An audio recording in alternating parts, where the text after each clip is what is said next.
مولا کی لاش تو 3 دن ٹکڑے ٹکڑے زمین میں پڑی تھی. وہ ملعون 3 دن پہلے دفن ہو گئے تھے. ان کی لاشوں کو کسی نے ٹکڑے ٹکڑے نہیں کیا تھا. بلکہ بعض روایات میں ہے کہ جب حور کی ماں نے دیکھا لاشوں کے سر کاٹے جا رہے ہیں، اس نے اپنے بیٹے کی لاش کو کھینچ کر کربلا سے باہر کر.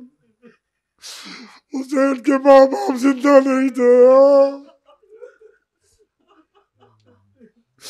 ایک بیٹا زندہ تھا جو کہتا ہے.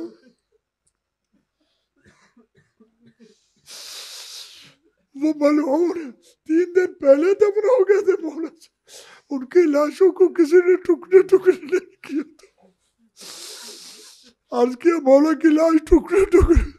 میرا اور آپ کا امام سجاد جب دفن کرنے کے لیے آیا، قبر کو کھودا،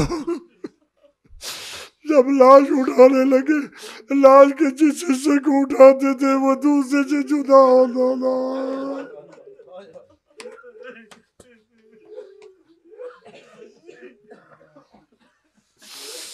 آپ نے پریشان ہو کے بنی اسد سے کہا چٹائی لاؤ، چٹائی لاؤ. چٹائی میں لاش کے ٹکڑوں کو جمع کیا ہے، چٹائی کو اٹھا کر قبر میں رکھا ہے.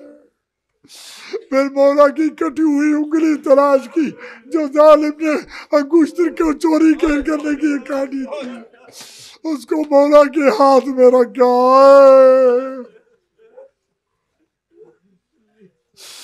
پھر قبر پہ اپنی انگلی سے لکھا یہ حسین کی قبر ہے جو تشنا کٹے پہ آتا قتل کیا گیا.